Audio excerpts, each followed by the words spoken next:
কেউ গিয়ে রাসূল সাল্লাল্লাহু আলাইহি ওয়াসাল্লামের কবরের পাশে গিয়ে ক্ষমা চাইতে হবে এটার নাই। কারণ ক্ষমা চাওয়া, তওবা করার জন্য এটা আল্লাহ উন্মুক্ত করে দিয়েছেন। এখন যে যেখানে আছে সেখান থেকে আল্লাহর কাছে তওবা করতে হবে।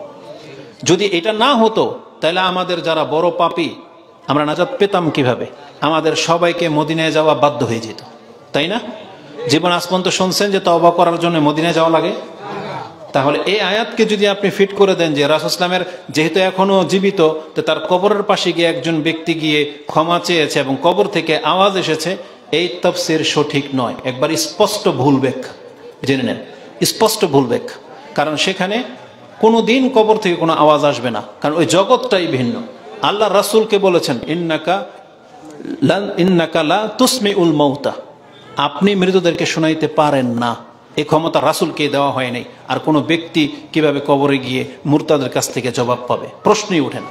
আর বিষয় যখন আমাদের রাসূল সাল্লাল্লাহু আলাইহি ওয়াসাল্লাম পৃথিবীতে আর কারোর সাথে কথা বলবেন না, কারণ তার সাথে পৃথিবীর আমল বন্ধ হয়ে গেছে। এখন আমাদের কথা হবে কার সাথে? আল্লাহর সাথে। এখন কথা হবে ডাইরেক্ট আল্লাহর সাথে। আপনি কি মনে করেন রাসূলুল্লাহ সাল্লাল্লাহু আলাইহি ওয়াসাল্লাম কবরে জীবিত, হাসান হোসাইন শহীদ হয়ে যাচ্ছে, ওমর রাদিয়াল্লাহু তাআলা আনহু তার পাশে মিম্বরে দাঁড়িয়ে সালাত আদায় করতেছে, যখন ওই ফাইরোজ তাকে চাকু দিয়ে আঘাত করলো, রাসূলুল্লাহ সাল্লাল্লাহু আলাইহি ওয়াসাল্লাম তাহলে সতর্ক কেন করলেন না কবর থেকে যে ওমর সাবধান? অনেক দৃষ্টান্ত দেওয়া যেতে পারে, আমরা ওদিকে যাব না, তর্কের দিকে যাব না, আপনাকে সহজ কথা বলে দিই। কোরআন থাকতে আরো তো পেঁয়াজ বোঝ করার দরকার নাই। আমি তো বলেছি আমার বিদ্যা কম, তবে এটা আকীদাগত বিষয় দিকে এটা শুধরানো দরকার আছে। ভাই যদি বলে হ্যাঁ জীবিত তবে বারজাখের জীবন, আমার সাথে একমত, আমরা তার সাথে একমত। অবশ্যই রাসূল সাল্লাল্লাহু আলাইহি ওয়াসাল্লাম, এমনকি আমি আপনাকে তো বলেছি, প্রমাণ করে দেব আমি, কবরে প্রত্যেকটা লোক জীবিত, মৃত কোনো লোক নাই কবরে। কবরে পাপীরা আরাম পাবে জান্নাতের। কবে তাকে বলা হয় না যে ফাফরিশুহু মিনাল জান্নাহ, তাকে জান্নাতের বিছানায় বিছিয়ে দেওয়া হোক, তাকে আরামে ঘুম পাড়িয়ে দেওয়া হোক? এই হাদিসগুলো শুনেছেন কিনা? আর কবরে যারা পাপী তাদের কবরে শাস্তি হবে না? রাসূলুল্লাহ বলেছেন এই দুই ব্যক্তির কবরে আযাব হচ্ছে কেন? একজন চকুলখড়ি করত আর একজন প্রস্রাব থেকে বাঁচত না। তাহলে ওই ব্যক্তি যদি মৃত্যুই হইতো তাহলে আযাব কারে হয়? লজিক বোঝেন কথা? তাহলে আমরা স্পষ্ট ভাষায় বিশ্বাসী, আমরা ওই হামতাম করা পার্টি না। বাংলার জমিনের যদি পুরো জাতি গুমরা হয়ে যায়, সেখানে আমরা হক বলতে একটু আমরা দ্বিধা করি না, কারণ এটা আমরা আল্লাহ সুবহানাহু ওয়া তাআলার ভিত্তিতে কথা বলি। কারণ ভুলই কিন্তু। তাহলে এই সেন্সে সবাই জীবিত, সেই সেন্সে আমাদের নবী মুহাম্মদ সাল্লাল্লাহু আলাইহি ওয়াসাল্লামও জীবিত। তবে আপনাকে মানতে হবে এটা দুনিয়ার জীবন না, এটা আলাদা একটা জগৎ। ওটা কিভাবে আছেন এটা একমাত্র আল্লাহ ভালো জানেন, এটা আল্লাহ কাউকে জানাই নেই। তবে রাসূলুল্লাহ সাল্লাল্লাহু আলাইহি ওয়াসাল্লামকে এই যে আপনি এখানে বসে যদি বলেন আল্লাহুম্মা সাল্লি আলা মুহাম্মদ, আপনার এই সালাম রাসূল পর্যন্ত পৌঁছে যাবে এবং রাসূল সাল্লাল্লাহু আলাইহি ওয়াসাল্লামকে আত্মা ফেরত দেওয়া হয় এবং রাসূল প্রত্যেক ব্যক্তির সালামের জবাব দেন। কবরের মধ্যে ফেরেশতারা নিযুক্তি আছেন, ফেরেশতারা, আপনাকে যেতে হবে না মদিনায়। আপনি এখানে বসে যে সকাল সন্ধ্যায় যে দুরূদগুলো পড়েন, এগুলো একটা সময় আল্লাহর ফেরেশতারা স্বয়ং রাসূল সাল্লাল্লাহু কাছে পৌঁছে দেয়। আল্লাহ সেই ব্যবস্থা করিয়ে রেখেছে এবং নাম ধরে বলে অমুকের ছেলে অমুক আপনার উপরে সালাম পাঠিয়েছে এবং জবাব দেয়। আপনি কি মনে করেন বিষয়টা অত্যন্ত সেন্সিটিভ?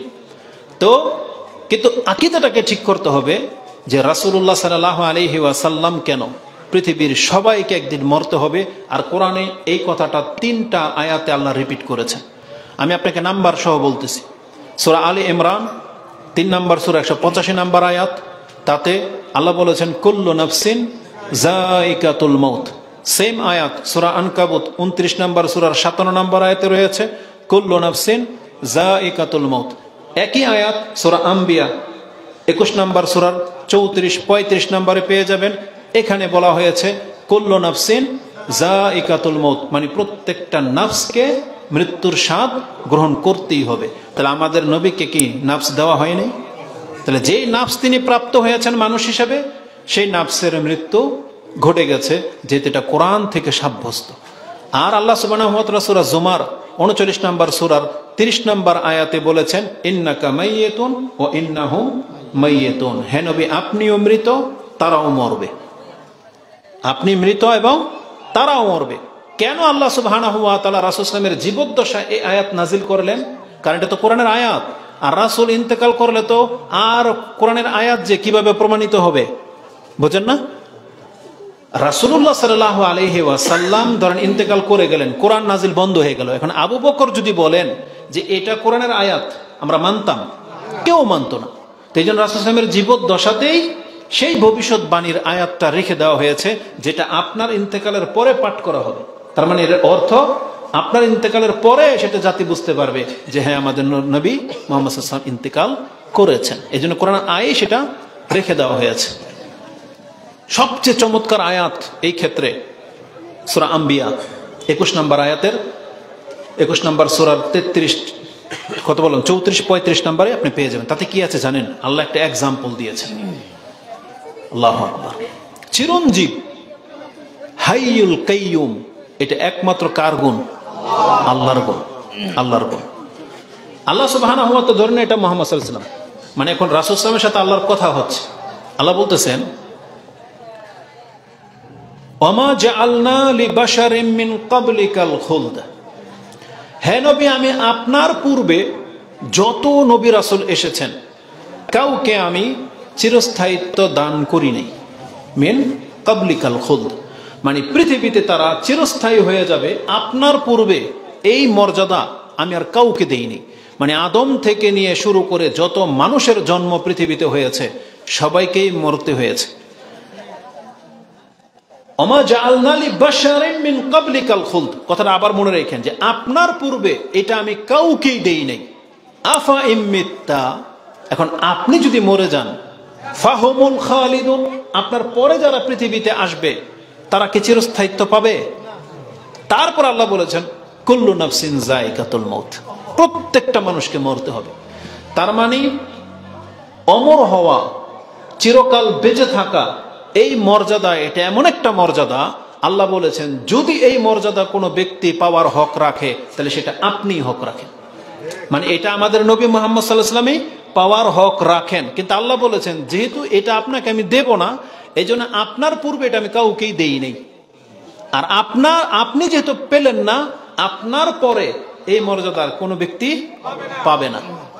এই জন্য জেনে নেন, আমরা বিশ্বাস করি যদি চিরস্থায়ী হওয়ার মর্যাদা কোনো ব্যক্তি মানুষ হিসেবে পেতেন তাহলে সেটা পেতেন আমাদের নবী মুহাম্মদ সাল্লাল্লাহু আলাইহি ওয়াসাল্লাম, কারণ তার মর্যাদা মাকামটাই এমন।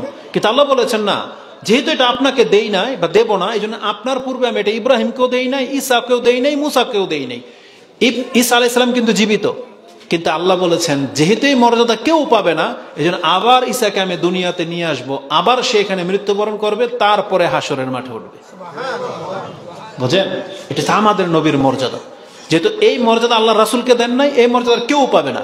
বাংলার জমিনে যতগুলো ভণ্ড পীর আছে যারা বলে যে আমার পীর মরে নাই, জিন্দা, একবারে নিছক ভণ্ডা, এতে কোনো সন্দেহ নেই। কারণ আমাদের নবী যেহেতু ইন্তেকাল করেছেন দুনিয়া থেকে, পৃথিবীর কোনো মানুষকে আল্লাহ সুবহানাহু ওয়া তাআলা আর ছেড়ে দেবেন না।